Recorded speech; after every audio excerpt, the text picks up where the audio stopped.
C'est bien, tous les épisodes commencent par moi qui dis ça tourne.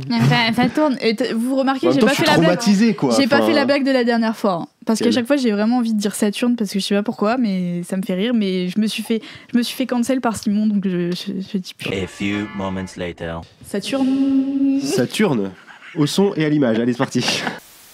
Ça fait 15 000 fois que j'oublie de quoi on parle dans cette chronique et c'est vraiment le sujet de la chronique, c'est la culture. Voilà. C'est et la pourquoi culture. On l'oublie. J'avoue, petit disclaimer, j'ai dit la culture. En vrai, il y a des moments où je parle de la culture. Après, la plupart du temps, c'est quand même plus sur les arts vivants parce que c'est un truc que je connais mieux. Les arts vivants. Les arts vivants. Bah oui, on avait des os, hein, mais parce que la culture, c'est genre le cinéma a des milliers et des millions et des millions et des millions d'euros et la MJC avec une pièce de théâtre et 3 pélos dedans. Donc voilà. Ouais. Vous écoutez Vacarme des jours, VDJ pour les intimes, un podcast pour penser l'actualité entre potes. Un podcast de Motus et Langue Pendue, média pirate autoproclamé journal intime de la société. Le 18 février dernier, je suis allé devant la Comédie Française à un rassemblement pour soutenir le monde de la culture, de plus en plus menacé par les gouvernements qui se succèdent. Moi, je suis comédien. Alors, quel genre de gauchiste je serais si je vais pas aux manifs où je suis un des premiers concernés, je me suis dit. Et ben pourtant, malgré ma connaissance profonde et absolument inattaquable de l'intégralité des sujets abordés à ce rassemblement, je me suis dit que ça faisait bien longtemps que je m'étais pas senti aussi impuissant politiquement. Et pourtant, j'ai fait les manifs contre la loi retraite, quand 90% du pays s'est fait rouler dessus à coups de 49.3. Alors, je me suis demandé d'où ça venait. Pour essayer de me répondre à moi-même, déjà j'ai regardé ce que c'était que ce rassemblement. Pourquoi on gueule ? Les revendications, en gros, c'était pour protester contre le gel de la part collective du pass culture, c'est-à-dire en gros un budget public qui permettait jusqu'ici à de nombreux artistes de vivre de leur travail en faisant de l'action culturelle dans des écoles ou autres, et plus globalement les coupes de subventions et d'aide à la création, tant au niveau national que parfois local, qui ont des conséquences dramatiques si j'ose dire, sur énormément de compagnies et de lieux. Enfin, il y avait aussi des auteuristes qui aimeraient bien pouvoir vivre de leur travail et donc demandent la création d'un statut similaire à l'intermittence pour elles et eux. Que des trucs avec lesquels je suis globalement d'accord. Alors il venait d'où le malaise que j'ai ressenti ? Bah déjà on était 12. L'orga du rassemblement parle de 200 à 300 personnes présentes, c'est dire si on était nombreux. Et je dis pas ça pour blâmer les camarades absents, au contraire, mais je pense qu'il faut se demander pourquoi si peu d'engouement ? Réponse de mon petit doigt, je suis pas le seul à me sentir impuissant dans cette lutte. Ouais, ça c'est de la source sérieuse. Évidemment. Et maintenant, le raisonnement logique qui découle de cette source béton. La vérité, c'est que le monde de la culture, disons des arts vivants pour être précis, et parler de ce que je connais un peu, on est ken avant même d'avoir dit quoi que ce soit pour une raison toute simple. Nos revendications se font auprès d'un gouvernement qui nous finance et qui ne nous aime déjà pas. Difficile de faire les malins dans cette situation. Ouais, mais t'abuses, la France et ses représentants se vantent tout le temps d'être un fleuron de la culture et des arts, donc tu peux pas vraiment dire que vous êtes mal aimé. Et ben justement, la France, terre de culture, c'est devenu un élément de communication. Dans notre beau monde capitaliste global, qu'a la France à offrir sur le marché ? La culture. Ici, l'art vivant l'est toujours. Molière, les Lumières et tout, merci pour la Sephore les frérots, nous, on perpétue l'héritage. Tant qu'on peut le dire, c'est que c'est vrai. Mais pour le dire, est-ce qu'on a besoin de garantir la liberté artistique des créateurs et des créatrices ? Est-ce qu'on a besoin que les artistes de ce pays puissent vivre de leur art ? Non. Pour le dire, on a juste besoin de quelques opéras et grosses pièces de théâtre et de foutre quelques ateliers à droite à gauche dans les programmes scolaires, les espaces d'insertion, les entreprises même, pourquoi pas. Bref, on a besoin d'une belle façade en fait. Mais au-delà de la façade, faire de l'art, ça demande du temps. Ça demande du travail, de la recherche, de la réflexion, bref, que des trucs inutiles et impossibles à monnayer. Et on aime de moins en moins les trucs impossibles à monnayer à l'Élysée et à l'Assemblée nationale. Voilà pourquoi ça serait pas mal de réussir à dégager tout ça tout en restant un fleuron de la culture. Bon, et du coup, c'est quoi votre réponse à ça, les cultureux ? Eh ben c'est un peu le problème. La réponse, c'est en gros de dire que si vous voulez de la culture, faut la subventionner. Que c'est scandaleux de faire perdre leur source de revenus à des milliers d'intermittents en coupant comme ça dans les aides. Ok. Mais du coup, on fait quoi le jour où en face, ils assumeront de nous répondre « Mais démerdez-vous les inutiles, nous on veut plus de vous ». En fait, on a du mal à avoir du recul sur notre propre condition. Aujourd'hui, l'État distribue des enveloppes de subventions qui deviennent pour nous, travailleurs et travailleuses, donc des parts de gâteau qu'on se dispute, bien malgré nous, pour essayer de survivre, voire de vivre de notre art. À un niveau individuel, fair enough. Fair enough. Je parle pas anglais. On va pas crever la gueule ouverte pour nos convictions. Tout le monde essaie de survivre, blablabla, en vrai je suis d'accord. Mais quand même, il faut pouvoir dire que quand on obtient des parts de ce petit marché d'État, que ce soit 300 000 balles de prod pour un spectacle ou 10 000 pour mener quelques ateliers, on devient des complices objectifs de ce que l'État fait à notre milieu. Mais ça c'est normal, après tout on est aussi des complices objectifs du capitalisme quand on achète des Kit Kat Balls. Je suis pas là pour faire la leçon, d'ailleurs. Je passe moi-même le mois prochain un concours de théâtre public qui fera une compagnie heureuse avec 20 000 balles en poche et 9 autres malheureuses avec que leurs yeux pour pleurer. Ce qui me fait chier, c'est quand l'acceptation de ce mode de fonctionnement nous empêche de penser des revendications politiques fortes. Alors je suis pas là pour donner des leçons de militantisme à des syndicats qui sont plus sur le terrain que moi, je vais pas arriver avec des solutions clés en main pour leur expliquer comment mieux lutter. Mais je les ai écoutés. J'ai lu les communiqués qui expliquent pourquoi la culture est importante en France, et là je me dis qu'il est peut-être temps d'arrêter d'en appeler à la cohérence des gouvernements en leur expliquant pourquoi ils tiennent à la culture, ils y tiennent pas de toute façon, et de penser la société différemment. Parce que si on veut vraiment une culture accessible au plus grand nombre, que ce soit côté professionnel comme côté spectateur, ça demande des revendications politiques autrement plus fortes que garder le statut de l'intermittence ou continuer à pouvoir apporter la bonne parole dans les quartiers. Ça demande de penser à un salaire à vie par exemple, un travail de terrain poussé pour l'action culturelle, peut-être moins descendant, ou que sais-je encore. Ça demande d'entrer en lutte en étant force de proposition, en créant des solidarités avec d'autres luttes, et ça demande aussi de se regarder dans le miroir. C'est un autre aspect que j'ai pas le temps de développer dans cette chronique qui commence déjà à être longue, mais si le milieu des arts vivants peut donner l'impression de bouger assez timidement sur toutes ces questions, c'est aussi parce qu'il est majoritairement tenu par une bourgeoisie culturelle qui détient les moyens de production, pour le dire en bon marxiste. Il va donc falloir plus que des spectacles de gauchistes, que je peux adorer par ailleurs. Il va falloir penser profondément les structures qui organisent notre milieu et réfléchir à comment les dépasser, les subvertir, nous les approprier. La bonne nouvelle, c'est que la gauche change, et avec elle, les jeunes générations qui composent le futur de plein de milieux. Et quand je vois les engagements sincères de plein de mes camarades théâtreux, j'ai un peu d'espoir. Alors, au boulot les copains. Oui, fair enough. Désolée, mais... J'écrirai plus de mots en anglais. Surtout les trucs avec un G et un H là, c'est horrible. Vraiment, c'est je t'ai envoyé la... C'est vraiment taf. C'est très taf. Comme d'habitude, moi, je vais être un peu la réac de cet épisode. je fais un disclaimer. Non, mais en vrai, moi, j'ai l'impression que la question de... Est-ce que dans ce moment où il y a tellement 36 000 revendications politiques à tenir, à faire front, etc., déjà que les gens sont mous, etc., est-ce que vraiment défendre le spectacle, c'est un truc essentiel de notre lutte? Oui, c'est ça que j'allais dire. Non, j'ai cru que t'avais fait un AVC, c'est juste... Parce que je me suis entendu parler, je me suis dit, est-ce que t'es en train de dire... Non, mais je trouve que c'est une bonne question. Mais en vrai, c'est une question réelle, je pense qu'il faut la poser, quoi. Mais vu que tu parles des autres luttes, je trouve que justement, moi, c'est un peu ce que j'essaie de dire dans ma chronique, que c'est vrai qu'on est dans un moment politique aussi où il se passe tellement de choses et on est en danger globalement, que ce soit énormément de gens, quoi. C'est là que c'est important de créer des solidarités avec d'autres luttes. Et ça veut pas dire, convergence des luttes, tout est pareil, intersectionnalité, hyper facile et tout machin, mais ça veut dire essayer d'être malin et regarder où est-ce qu'on peut lutter ensemble, sur quel terrain. Et je pense que l'action culturelle qu'il y a dans plein de lieux, il y a de l'action culturelle en prison, l'action culturelle en gros c'est des ateliers donnés par des artistes. Là je prends des exemples ultra spécifiques, mais ce que je veux dire c'est que je pense que avoir un projet radical pour penser différemment le milieu de la culture et des arts vivants, ça va forcément aussi créer des solidarités avec des luttes qui ont des projets de société radicaux. Et c'est sûr que je trouve que lutter dans son petit coin pour dire on veut garder les 507 heures, alors là c'est plus compliqué et du coup on est 300 pélos. Je suis d'accord avec toi, mais du coup moi ce qui me pose question c'est aussi qu'il n'y a pas trop de remise en question de la culture quand elle est de gauche. Pour moi c'est rarement efficace. Moi j'ai l'impression qu'il y a beaucoup, comme tu dis, d'actions culturelles où c'est un peu ce relent humaniste mou et inintéressant qui dit on va apporter la culture, je sais pas, dans les quartiers populaires, dans les trucs, on va faire des trucs un peu cringe qui en fait mettent vraiment les classes populaires mal à l'aise.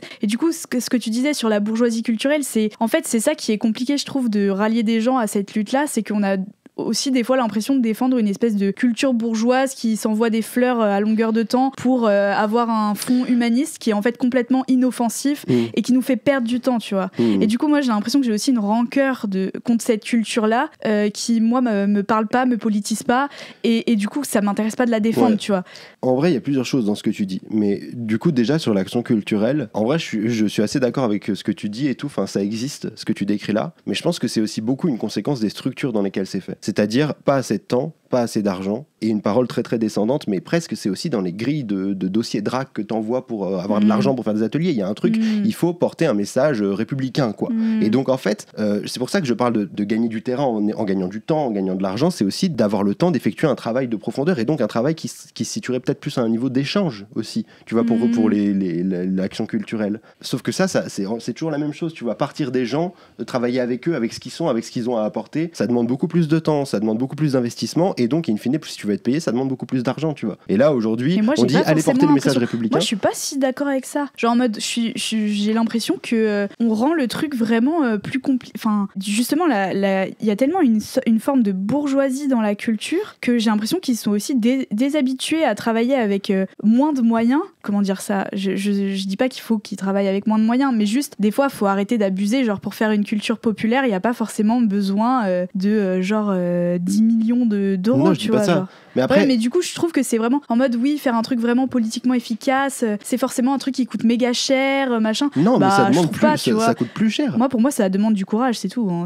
Et peut-être de secouer un peu et de se dire, en fait, pourquoi il y a. Non, parce que les gens sont empêchés. Enfin, je veux dire, en plus, tu parles de la bourgeoisie culturelle, mais les gens qui font Ouais, mais du coup- les gens qui font des ateliers, qui font de l'action culturelle et tout, c'est plutôt l'inverse, tu vois. C'est justement, c'est pas la bourgeoisie culturelle. Bah non, c'est Moi, les ateliers artistes. culturels que j'ai vus ou les gens qui en font, désolé, mais pour moi, c'est pas forcément de la bourgeoisie en termes de genre posséder des moyens de production, etc. Mais en fait, c'est plus un truc un peu moraliste, mou, qui vient d'un endroit où ils ont l'impression de faire le bien sans se remettre en question. Mais je pense tu que vois. là, tu fais une grosse généralité et que ça dépend Oui, vachement des peut-être. travailleurs et des travailleuses, des endroits où ils le font, de qui le fait et tout. Non, mais je suis d'accord que je fais des grosses généralités, mais j'ai l'impression que c'est un peu ce qui sous-tend, tu vois, le fait que les gens ont pas envie de lutter pour ça, tu vois.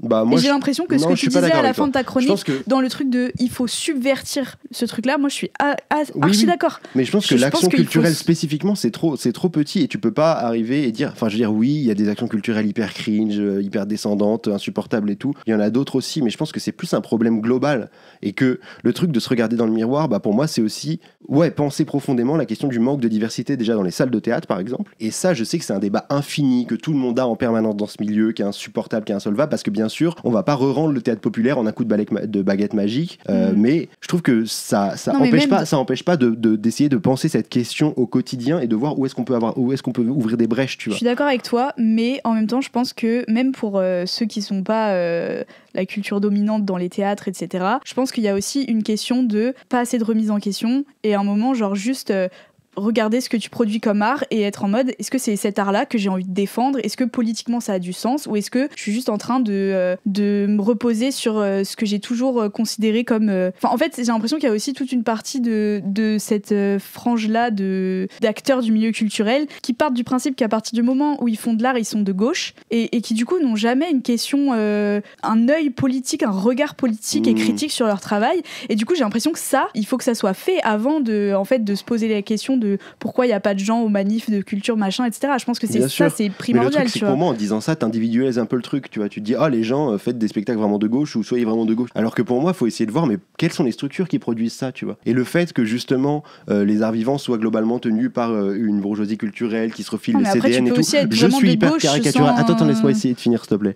Évidemment, les arts, ils sont aussi traversés de modes. Et quand les arts, ils sont majoritairement, en tout cas, ils sont en grande partie bourgeois, et ben du coup les modes c'est des modes qui viennent de l'esthétique bourgeoise et de la pensée bourgeoise et donc je pense que c'est ça qu'il faut penser structurellement et donc qu'en essayant de penser la culture différemment mais au global si on la pense plus inclusive de fait elle va intégrer plus de gens qui ne viennent pas de la même classe, du même milieu social. Et donc, de fait, elle va se renouveler. Mais tu vois, c'est un Mais truc au-delà d'être structurel. inclusif, Et là, c'est on est hyper loin de ça. Et genre, c'est un peu des vœux pieux ce que je fais, mais c'est juste pour essayer de penser le sujet. Mais même au-delà d'être inclusif, je pense que ça va pas solutionner d'être inclusif si c'est en surface. C'est genre vraiment, pour moi, c'est repenser en profondeur. Si tu as des revendications de gauche pour la culture, dans ce cas-là, ce que tu produis comme culture, est-ce que c'est aussi de la culture de gauche? Et pour moi, dans la majorité des trucs de culture auxquels j'ai assisté, etc., qui se revendiquent justement des actions culturelles de gauche, c'est pourri jusqu'à l'os, tu vois. Je suis en mode, il y a vraiment un big travail à faire. Et en vrai, oui, peut-être je fais trop de généralités, je lance un peu la pierre, mais je pense que c'est important de l'avoir en tête quand même. Bah ouais,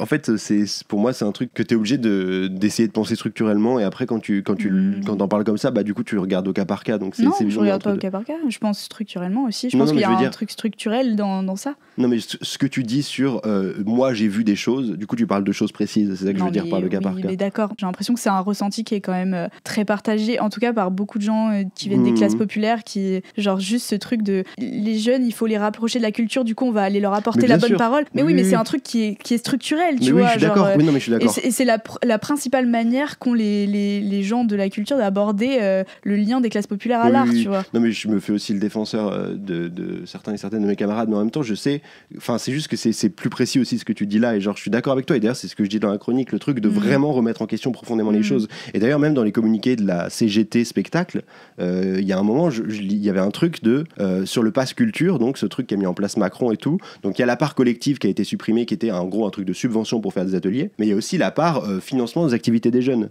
Et donc la CGT Spectacle se plaignait en disant oui, le pass culture, ce truc censé rendre l'accès à la culture plus simple pour tout le monde, y compris les jeunes des quartiers populaires, on voit bien qu'il n'y a que les jeunes blancs bourgeois qui l'utilisent pour aller au théâtre et que tous les autres ils s'achètent des mangas à la Fnac. Oh là là, c'est insupportable. Et donc la Fnac, ça leur fait un chiffre d'affaires de temps qui vient de l'argent public et tout. Je suis en mode, mais les gars, du coup, s'ils préfèrent aller à la Fnac qu'aller voir vos spectacles, posez-vous les bonnes questions. Faut pas dire, oh, on les force pas à aller voir nos spectacles plutôt que d'aller s'acheter des mangas. Bah oui, donc c'est pour ça que ça demande une remise en question profonde. C'est de ça dont je parle. Carrément, je suis d'accord, bien sûr. En fait, mais c'est que on dort. Enfin, il y a une image de. On dort doré. Pardon. Mais en fait, globalement, on dort quoi. Oui. Non, mais je veux dire. Pour moi, l'image que j'ai de la culture, désolé, c'est horrible. Non, mais c'est vrai que quand tu vas au théâtre, c'est pas du tout le cas partout de tout le monde, et encore moins de mes amis. Hein. Mais non, mais bien sûr. Non, mais tu vois, ce que je veux dire, c'est que la catégorie de bien-pensance, pour le coup, je trouve qu'elle est hyper applicable au théâtre, tu vois. Il y a vraiment un truc de vernis de gauche, et de dire que des trucs inoffensifs politiquement. T'as énormément de spectacles où t'en sors et t'es en mode, ah, le message, c'est le féminisme, c'est bien. Ou les migrants, il faut pas être méchant avec eux. Et t'es en mode, bah oui, d'accord, mais du coup, quelles sont les causes, genre d'oppression des femmes, comment politiquement ça. Enfin, tu vois ce que je veux dire. De toute façon, il y a un super bouquin qui s'appelle Contre le théâtre politique d'Olivier Neveu qui parle de ça précisément, de genre de la fausse politique au théâtre, etc. Et qu'est-ce que ça serait de penser un théâtre profondément politique. Et donc c'est des trucs c'est des questions que les gens se posent déjà dans le milieu. C'est pour ça que j'avais envie de défendre aussi un peu, parce que ma chronique, elle peut paraître un peu injuste d'arriver de dire, mais vous faites de la merde, vous y connaissez rien, alors que moi-même je suis pas dans les syndicats et tout, tu vois. Mais en même temps, oui, c'est des choses que plein de j'imagine, syndicalistes, personnes en lutte, universitaires, artistes pensent déjà, mais en même temps le milieu il est quand même globalement traversé encore par ces questions-là, et c'est important de continuer à les adresser et de creuser. Oui, je suis d'accord. C'est facile de jeter la pierre. Après, je pense qu'il y a des gens effectivement qui sont concernés par ça, et c'est pas un truc où je dis que tout le monde est comme ça. Non, mais en vrai, moi quand je vais au théâtre, 8 fois sur 10, je suis vénère en sortant de la salle, moi-même. Donc en fait, voilà. en vrai, je suis d'accord. Voilà. Mais bref. Bon bah, super. Il faut se réveiller, quoi, on dort. Essayer de réinventer tout ça, ça passe aussi peut-être par essayer de voir quels sont les moyens de production alternatifs qu'on peut trouver. Dont tu parlais aussi au début, parce que tu as lié le truc aux luttes, mais ça peut être une question aussi, putain c'est dommage de dire ça en toute fin d'épisode, mais tant pis, de dire, mais est-ce qu'on a vraiment besoin de la culture dans une société ? Et j'avoue que c'est une question qu'on n'a pas du tout traitée, ni dans ma chronique, ni dans le débat. Mais si, on l'a traité, mais en fait on l'a traité moi, ma réponse implicite, c'est j'ai pas envie de refaire le débat, genre est-ce que la culture est importante et tout, machin. Voilà, c'est ce que évidemment qu'elle est importante, mais moi ma question c'est, est-ce que cette culture-là, c'est celle qu'on a envie de descendre ? Mais ce que je voulais dire, c'est qu'évidemment elle est importante, ça ne coule pas de source non plus. Et pour moi, c'est juste que nous, on se place dans cette optique-là, et on est en mode, bah voilà, regardons l'état de la culture dans les pays qui ont complètement arrêté de la subventionner. Enfin, en fait, il y a un truc bizarre dans la culture, c'est que la logique de marché, enfin déjà, on est un peu contre la logique de marché de manière générale, mais elle a du mal à être pertinente, enfin, elle a encore plus de mal à être pertinente dans le milieu de la culture, parce que il y a tout un pan de, on l'a déjà dit aussi dans des épisodes où on parlait un peu de cinéma et tout, de l'expérimentation, de tout ça, qui, pour faire avancer l'art, a besoin d'être subventionné si on veut que les gens y survivent, en fait, parce que c'est des trucs niches, mais en même temps, mais après t'as ce truc là dans en fait, moi aussi le reproche que je fais, et après je pense qu'il faut qu'on arrête cet épisode, mais en vrai c'est aussi qu'il y a genre dans le milieu des assos, etc. En fait, dès que tu veux être un peu subversif et tout, faut prendre le temps de penser contre toi, de penser à l'envers, de penser avec les gens, et en fait, j'ai l'impression que se cacher derrière, oui mais en fait on n'est pas subventionné, du coup on peut pas le faire, je trouve que c'est un peu facile aussi, tu vois. Genre en mode, j'ai l'impression que c'est comme si tu disais on leur donne pas les moyens d'être politique, tu vois. Je suis en mode, tu peux aussi être politique avant, tu vois. Ouais, mais non, mais moi je trouve que c'est non, je suis pas d'accord avec toi, du coup t'individualises trop le truc à ce moment-là. Et comment ça, j'individualise, ça n'a aucun rapport. En mode, c'est vous travaillez pas bien, travaillez mieux. Non, c'est pas ça du tout. C'est juste que en vrai, je pense que si t'as vraiment un truc de lutte dans ta manière de faire de l'art, si c'est dépendant d'une subvention, c'est complètement biaisé, tu vois, c'est complètement bizarre. Pour moi, c'est ça que je voulais donc dire en dernier, justement, c'est la question des moyens de production alternatifs. Je ne sais pas comment la résoudre. Je pense que de toute façon, c'est pas moi, je redis, j'arrive pas à clé en main et tout, mais je pense que c'est un sujet aussi qui mérite d'être creusé, tu vois.